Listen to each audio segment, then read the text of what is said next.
Hey guys, welcome back. Eric Smith here, contributor on Five Reasons Sports, also co host of Scouting the Finns. And you can find that on the 3 Yards Per Carry podcast feed and also the Five Reasons YouTube channel.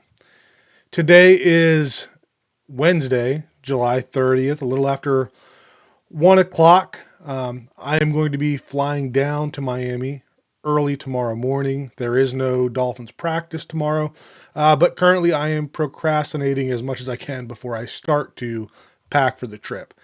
I will be attending practices on Friday and Saturday, and then flying back home on Saturday evening. That's obviously a really short itinerary while I'm down there, so I want to try not to waste any of that time, especially during practices. And nobody sees everything. Teams of all sports, from youth through the professional level, they record video on nearly everything these days, and that's because you can't catch everything in real time. So I've been thinking about what I really want to focus on during my 2 days at Dolphins practices. Up until now, I have zero firsthand experience at camp. Everything that I've been exposed to has been daily camp reports from guys like Travis Wingfield, Alf Artiaga, and Kyle Krabs while he was down there. There's also been a few leaked camp videos that I may have screen recorded so I could slow down and zoom in and examine far more than I probably should have. As you probably know, there are certain things that can and cannot be talked about in those camp reports. So while I'm going to share what I'm looking for at camp in this video, be aware that I'm not sure if I'll actually be able to share the results of that when I come back. But it's stuff that you can keep an eye on as we get into preseason and, watch the games. I'm going to pull up the Dolphins depth chart on Our Lads, even though depth charts are pretty worthless at this point in the season. And we're just going to talk through some of the things I'll be looking at with each position group. Starting off with the wide receivers, I think your top four are pretty much set in stone. So your battle becomes five on. Um, you know, Ezu has had some good stuff. Theo Weiss is a name that I've seen quite a bit. But I really think that the impact of that number five receiver is going to, come in the blocking and the special teams.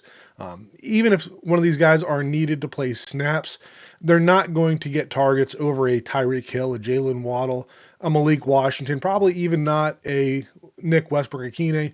And then you guys have guys like Devon Achane that's going to be very involved in the passing game as well. So I'm not necessarily going to, be seeing what these guys do receiving. I'm going to be curious what those guys that are battling for that fifth spot look for in the run game, how they're getting after it, blocking, what they do when the ball's not in their hands.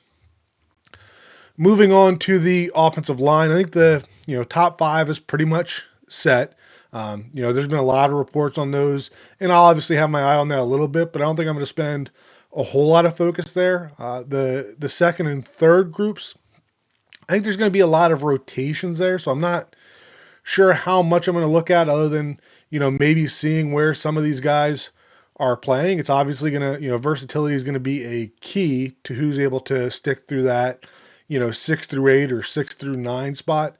I can tell you that one guy that I am kind of intrigued by is going to be Braden Daniels, and that's somebody that I'll probably put a little extra attention on in terms of watching what they do individually. The undrafted guys, we obviously lost one of them already being released in Teddy Kushi to bring in Ize, I believe is how you pronounce his name. Obina Easy. But him, Josh Preeb, Addison West, those are guys I haven't seen a whole lot about. So I'll be interested to see, how many snaps they're getting, stuff like that. Tight end room, another one that we haven't heard a lot about. As I've talked about before, I kind of split this into two different positions. Your Y tight end. So that's your Julian Hill, Pharaoh Brown, Hayden Rucci. Haven't seen a whole lot on any of them except for some reports that Julian Hill has not been having that great of a camp. Julian Hill's a player that I was high on both last year and for his potential for the future.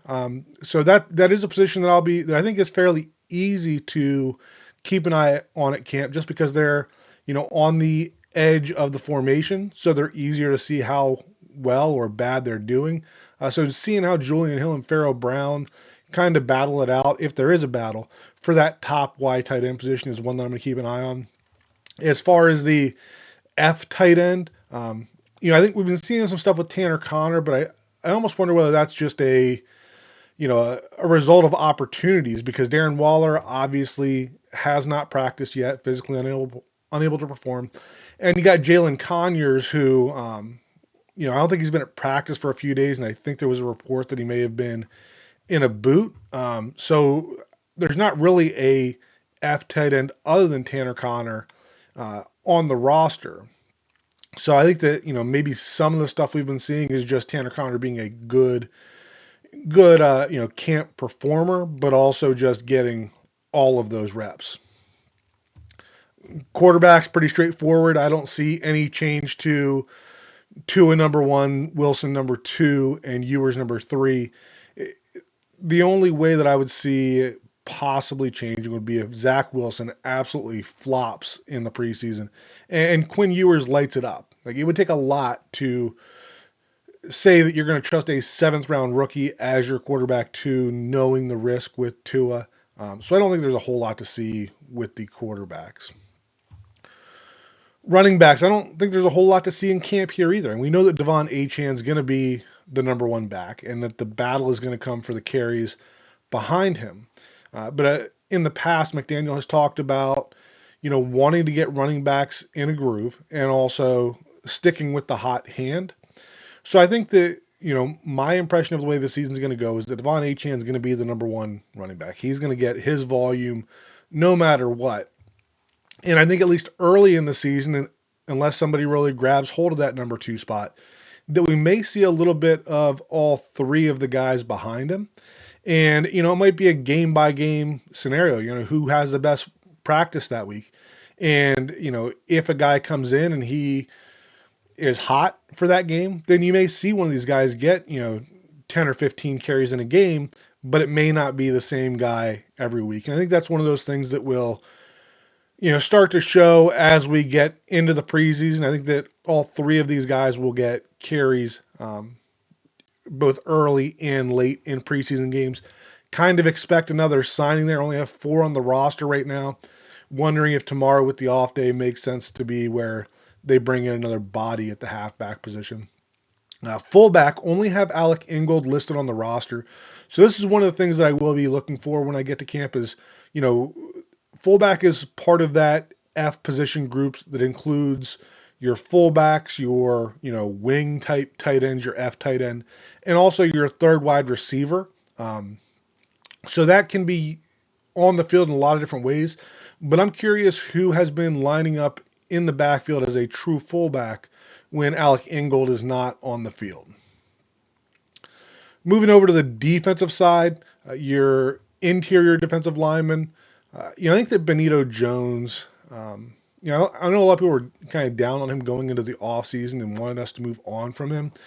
Looking at the way that the coaches talk about him and some of the things that I've seen from practice, I think that Benito may end up being kind of a glue guy of the defense. Not a huge, snap guy, but the kind of guy that comes in there and, takes those dirty reps, and preserves some of the other guys like a Kenneth Grant or a Zach Sealer to be able to be fresh on those later downs. I think that Benito's been working with, the higher groups. And I think that's a good thing for Jordan Phillips because that, one of the things that I had said about Jordan Phillips is that, there's a lot of flashes there, but it's not consistent.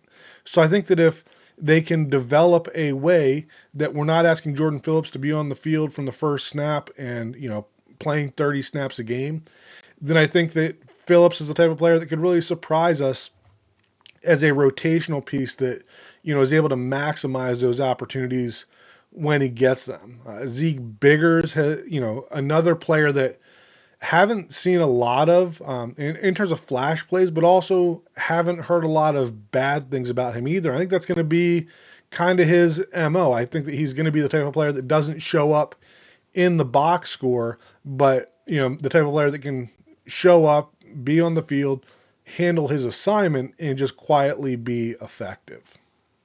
edge group, seems to be the strength of this team, right? You got Jalen Phillips, Bradley Chubb, Chop Robinson, right? All high level starting caliber edge players, and those guys are going to rotate. Hopefully, we'll see them all on the field together at times. But that, talked about a little bit yesterday in some of my tweets that the attention that Chop Robinson is going to get just with his speed off the edge is really going to widen what's available in the B gap. Whether it's Jalen Phillips, Bradley Chubb working from the inside, or just a traditional Zach Sealer or Kenneth Grant, the space that Robinson is going to create is, even if Chop's not getting to the quarterback, is really going to create some opportunities for other players. And then you have, Quentin Bell's a player that played a lot for us last year. Not a big pass rush guy, but similar to Benito Jones, I think could be a player that plays some early down snaps and keeps those speed guys fresh so that as we get into those second and third and long situations, allows them to come in fresh and, full head of steam. The off-ball linebackers, you got Jordan Brooks, Tyrell Dodson, Willie Gay, and KJ Britt.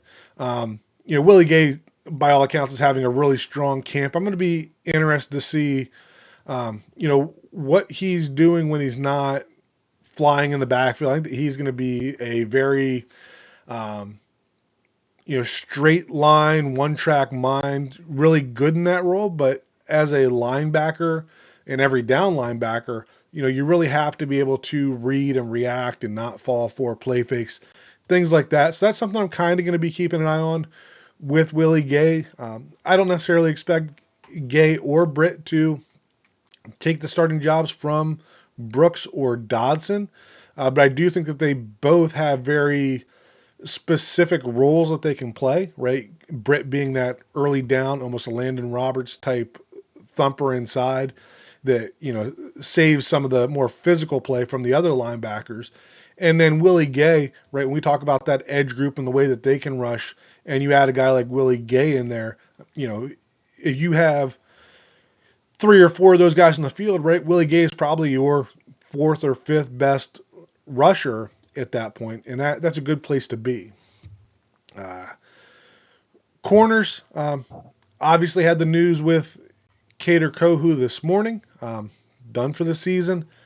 Be interesting to see what they do. They did bring in the two new guys in Jack Jones and Mike Hilton, who I expect to play significant snaps this year. We've got Storm Duck that played significant snaps last year, drafted Jason Marshall Jr. And then you got Kendall Sheffield, who, at least through the mini camps, really seemed to do a solid job based on the reports. Similar to the running back room with the four running backs, I wouldn't be surprised if we see another addition in the corner room during the day off tomorrow. So that's kind of wait and see. But really, with this group, it's not going to be a strong point of the team. The goal here is just that it's not a disaster. And when you have the guys like Zach Sealer, Benito Jones, and Kenneth Grant that can hopefully shut down the early down runs and get us into those third and long situations where the edge rushers can feast, then hopefully it provides the opportunity to kind of cover these guys up. And we're not asking them to, cover too much in neutral situations where you don't know if they're running or passing, or, we're not asking them to hang on in coverage for 3 and 4 seconds. That's kind of the goal here. Just find, four guys at corner that can just hang on for a few seconds, and hopefully everything else around them will get home.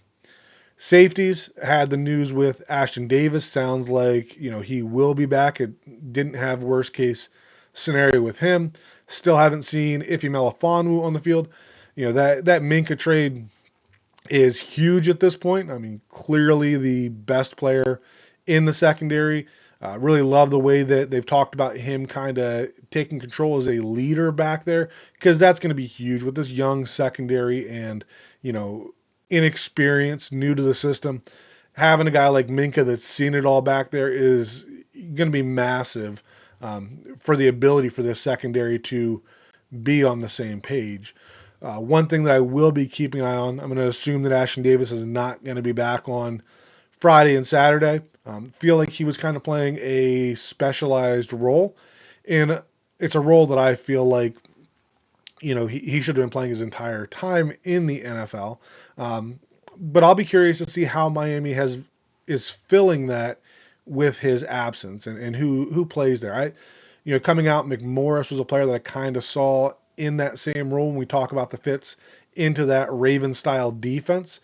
So I'll be interested to see if he's playing there or if it's somebody else or if they're still kind of just rotating through to find out who makes the most sense.